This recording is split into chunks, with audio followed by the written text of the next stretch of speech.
Aku nak jumpa kekasih Allah. Aku nak jumpa mak aku yang Nabi dulu.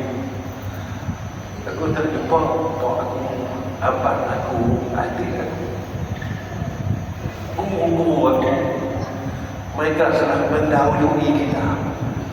Betul kalau kita pergi rumah, kita cakap apa?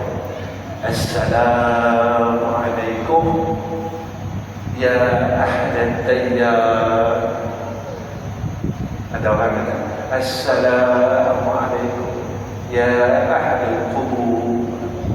Ujung fa inni insyaallah bikum lahiqun. Apa dah? Nanti kita jumpa bila kita jumpa?